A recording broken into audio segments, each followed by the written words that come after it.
Welcome, friends, to Kiki's Keys to Unlocking Your Best Life, where we are sharing stories of people who have been through their worst and are now living their best to give hope and inspiration to others. Please be advised, though, that some of our content may have information of traumatic nature and could be disturbing to some listeners, so listener discretion is advised. But for those who are with us, we are glad that you are, because as I said, we are sharing stories of people who've been through their worst, now living their best to give hope and inspiration to others. And when I think of that, the first person that comes to mind here in Tucson in our community is Miss Caroline Scott of the Patch Boys. So welcome, Caroline, my guest today. Thank you so much, Kiki. It's awesome being here. Well, I'm so glad to have you. And I think of who's living their best, and I see Patch Boys and your business representation, whether it's you, David, or Jennifer that works for you. You're all over the community, always giving to our organizations, our nonprofits, working real close with We Care Tucson and other wonderful nonprofits. So grateful for what you do in the community. So it really warms my heart you're here today. Me too. I'm absolutely excited. So you and David married? Yes. And own the Patch Boys. How long have you been involved with the Patch Boys? We have owned the Patch Boys for 2 years now. 2 years, okay. Yeah. And how did you come to that decision to start that business for yourself?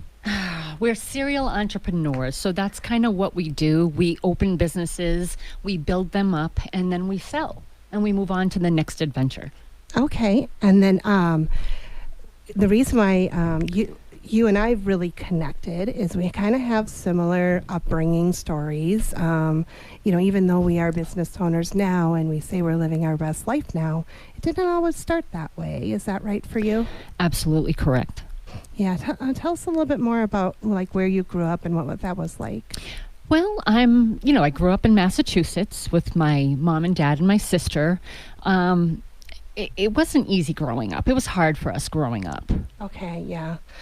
I know we talked a little bit off, and we don't want to go too much into it, but there are a lot of abuse and lack of support there. Yes. And so you had shared with me that you were on your own at a very young age. Mm-hmm. How old were you? I was 15 when I was thrown out. You were thrown out, so didn't have that support system whatsoever. Nope. Where did you go from there? From there, I stayed on benches in parks. Okay. I would stay with friends, family members. I would stay with some of my family members. My grandmother especially, she was a saint. She took me when she could, and she did anything to help me. I miss her. Oh, I have that grandma too. Yeah. Still back in Minnesota, still with us, 89 years old and going strong. But yeah, I get that. And how some family members try to be there for us, but can't always be there 100%. Right. Yeah. So do you feel that your upbringing and that difficult start in your life, does that add to why you do what you do? For me, it adds to caring and giving back. That's what it adds to. And what does that look like to you? Oh, getting involved with the community any way I can, especially for younger kids. Mm-hmm. Because I went through what I went through, I have a very soft spot for children. So I'm now a cherub with the Angels for Children. And I get to give back. I've always teamed up with, TC3, Tucson Collaborative Care. Okay. They are responsible for decreasing 911 calls as far as people who are financially not secure or homeless or have mental health issues. They really help out a lot. And they come across these families that occasionally need the Christmas presents because their families can't give them the Christmas. Right. So that was huge for me to be able to do that with them. I've worked with so many charities, Diaper Bank, We Care Tucson, whole bunch. That's awesome.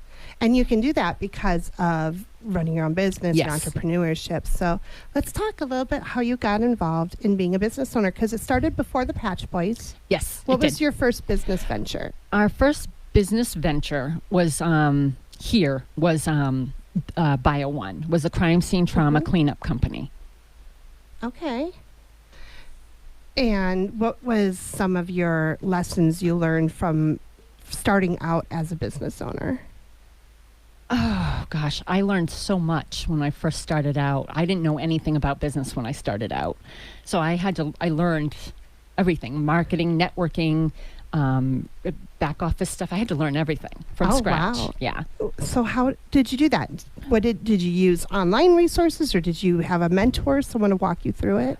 I had Dave and I had Jennifer.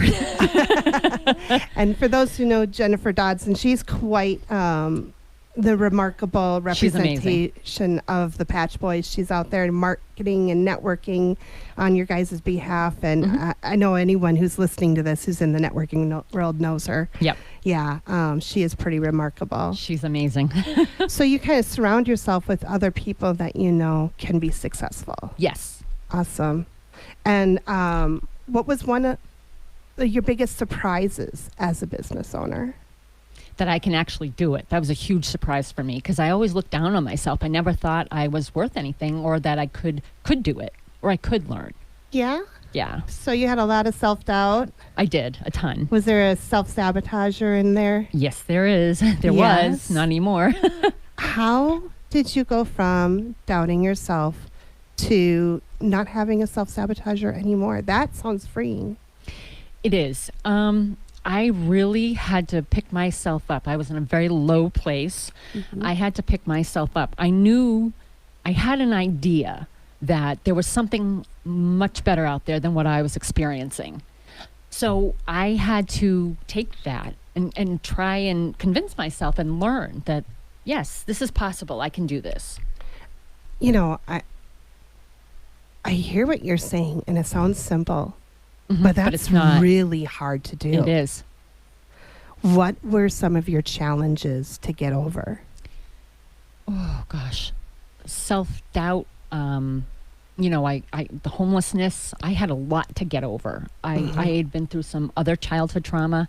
It was really hard. So I had to push through it. I had to find a way. I knew it wasn't normal.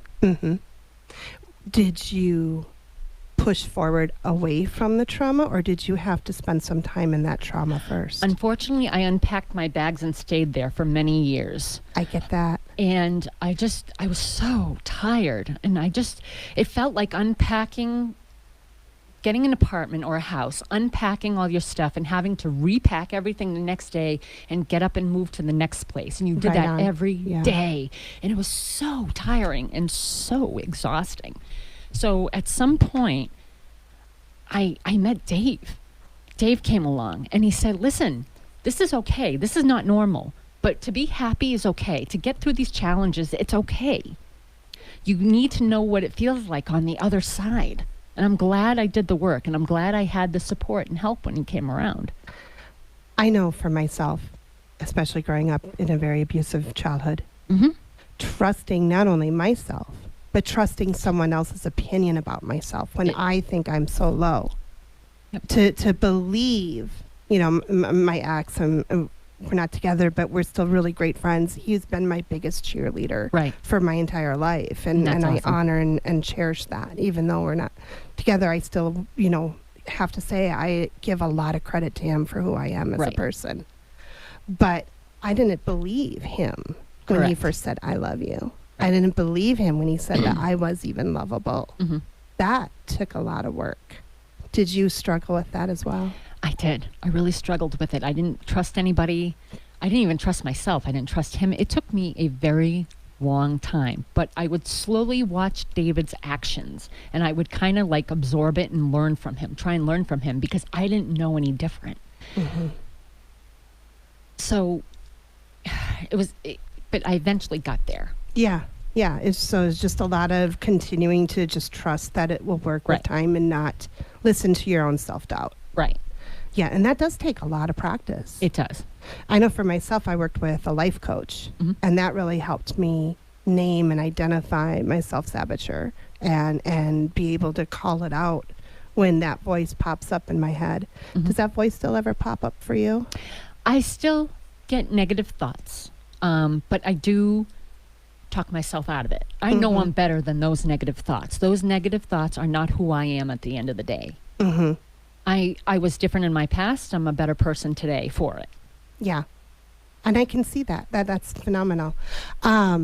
Just before we go to break then, I'm going to just say thank you to our sponsors, and we are going to thank them, give them some time on air for their ads. And when we come back, we're going to talk more about what that means now for Caroline in living her best life. So we'll be back after this. And we are back. This is Kiki Rogers with Kiki's Keys to Unlocking Your Best Life, sharing stories. I'm getting tongue-tied today. Sharing stories of people who have been through their worst, now living their best, to give hope and inspiration to others. And we are here with Caroline Scott. She's a serial entrepreneur here in Tucson, owner of the Patch Boys with her husband David, and just a wonderful representation and giver in our community here in Tucson. Welcome back, Caroline. Thank you so much. So we were talking a lot about how growing up in not the most ideal scenario really plants that negative voice in our minds, and how we have to work through that to find our best selves. So now here you are, you're in your third business. Yes. Very successful Yes. at running your business, very successful services. I recommend you guys all the time, and I appreciate that. everyone absolutely loves you and your team, and we're glad you're here. But let's talk about that. What does that mean to you about living your best life? Living my best life means living in harmony, living peaceful, not having anxiety, not having stressors of my past. Just being able to be vulnerable and honest. For me, that's really how I've gotten where I am. That's really great. Now, you said not having stressors, not having anxiety, but life is full of stressors. Life is full of moments that can bring that anxiety to the surface in each of us. So tell us a little bit about your process when that happens for you and how you work through that for others to hear. Gosh, when I have anxiety, I take that step back. I do things for me. Because with the anxiety for me comes the depression, and it's hard. So I try to do nice things for myself to help myself feel better. I distract myself, I exercise, I go out with the dogs. I do what I need to do, but I take time for me, and I pamper myself. I do with different things. So that helps me. I come up with a gratuity list. I'm grateful for everything that I'm grateful. I have a lot to be grateful for in this world. So that helps me with my anxiety. It puts me in a better place, in a better mood. I do something called tapping. Okay. Which it's like you tap certain areas like your eyebrows and stuff in different areas, and it helps reduce that anxiety and that stress. And that methodology comes from a therapeutic practice called EMDR. Yes. Correct? Yes. So again, we share these stories of people here on the show because we do want to give inspiration to others. But do keep in mind, guests, that if you are experiencing anxiety, depression, do seek out medical care. Absolutely. Whether it be from your primary physician or a counselor, or even just starting with a life coach can help direct you into, do I need therapy, or is this something that we can work on through coaching? But you don't have to go through that alone. No. But these are really great tips for when we are seeking out the medical care we need, or have gone through that, and we need to be reminded of how to stay in touch with our emotions and grounded. Absolutely. I'm a firm believer in therapy. I'm a firm believer in, bettering yourself and wanting to feel better. Yeah. Absolutely. And that's awesome. And your mother as well. We haven't talked about that very much. No. But we were before the show talking about our kids are similar ages. Yes. How do you represent that for your child and give them that role model of how to self-care and address these issues? I really have to work hard with Elizabeth to teach her those issues. I have to get her to stay calm. I have to get her to listen. But she does. She gets it. But she's also in that place where, she thinks it's goofy. She thinks it's, because she's 16. But I always put forth my best foot. I no matter what. That is so inspiring. That's amazing. So let's talk about Patch Boys. Yes. What are you excited about with Patch Boys? What's coming up on the horizon? Oh, I'm sure we have some events, different events coming up that we're supporting. I'm just trying to think of them all. There's just so many. We have golf tournaments coming up. We support, again, different charities. We have a pickleball tournament. We have a couple golf tournaments, I believe, coming up. So that's kind of what we have going on. And of course, this is not a paid sponsorship bid. Caroline is here just as my guest, folks. But do tell people a little bit more about what Patch Boys does and how they can get a hold of you if they do want to do business with you. Absolutely. We do everything from drywall repair to popcorn ceilings to your kid driving through the wall of your garage because they're brand new drivers, that kind of thing. Okay. My daughter did that over for the weekend, and I got a call from her father. My mother and I were just talking about my aunt back in the late 60s, drove the family Volkswagen, or not Volkswagen, what am I thinking of? The wagon, those old wagons, like Ford Tauruses. Oh, yes. Yeah. Yes, those. With the big back seat with the hump over the wheel that we sat on as kids. I remember those. Yeah. No seat belts, no airbags. But she drove one right in that front window of their home back in Fridley, Minnesota. So it happens to a lot of people. That's why we have insurance. Absolutely. You can absolutely find us on Facebook, LinkedIn, Instagram. Our number is 520-339-6800. If you want to give us a call, we'd love to come out and do an estimate for you. Oh, that's awesome. Thanks for getting your information out there for our listeners to hear. We have just a few more minutes to go. So what are some things that you like to do? You said you like to do some self-care. So what are some of your favorite hobbies or self-care activities? You know, I like to go for a trail ride. I love horses. I go trail riding. I go swimming. I go to the spa. Do you have horses then, or no? Do you go to a ranch? We go to a ranch. We're horse people. I used to, when I was younger, my grandmother, when she could, would take me touring around the country, and I would ride and do different shows. Fun. Yeah, so it's something fun for me. Yeah. Now, are you able to take the horses out in this extreme heat right now, or are they resting? They're resting. I wouldn't recommend it in this heat. I would go at like 6, 7 a.m. or later in night when the sun goes down. I had the pleasure when my best friend was visiting here from Minnesota back in September.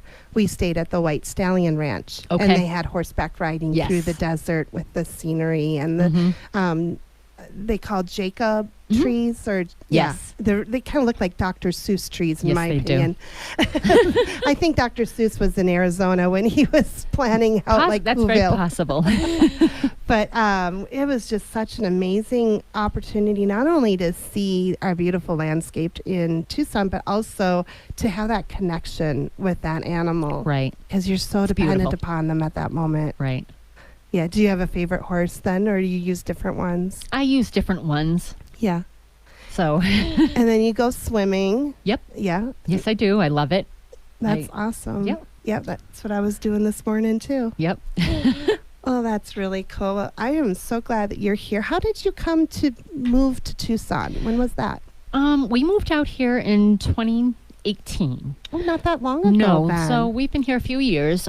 We came out here to take care of David's parents. I see. Because they're older and they were He's declining. originally from this area then, or they? No, they moved out here 25 plus years ago. Okay.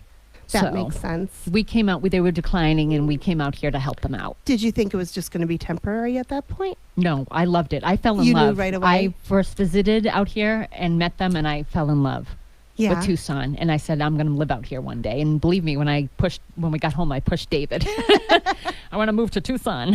Yeah. Did it take a lot of convincing for him? Within, I think, maybe 6 months after that, we moved out here. Okay. Yeah. Yeah. And what do you love most about Tucson then? The people. Yeah. The people are amazing. They're phenomenal. There's an authenticity, I think, about Tucson. There is. Yeah. Absolutely. I know I'm talking a lot about Tucson, and we're trying for the show to go syndicated. So for my new areas that are listening to the show, do know that I am not just stuck in Tucson, but this is where we are right now, and got to give us some credit because that was my turnaround story, too. For those who may not know, we had lost our 17-year-old son in 2019 back in Minnesota. and then moved down here 2 years later as just kind of a last resort. Right. Need a change, see what happens, because life was not going the way we wanted it to. Right. We were really stuck in our grief and visited a lot of areas in Arizona because we were first living in Laughlin and used that time to kind of shop around. Right. People said, go to Tucson, go to Tucson. I go, it's going to be hotter. It's so further down. It's going to get hotter. No, go to Tucson. Came here in June of 2022, moved here July 4th. Nice. We were convinced immediately. Right. And I agree. It's the people. The people are really authentic, down to earth. They are. Yeah. I definitely love the people here. And you do quite a bit of networking and meeting new people through your business. Yes. What are all the different networking groups you're involved with? Goodness. Let's see. Tucson Business Networking. We're involved with the Marana Chamber or Tucson Chamber. We are members of the BBB.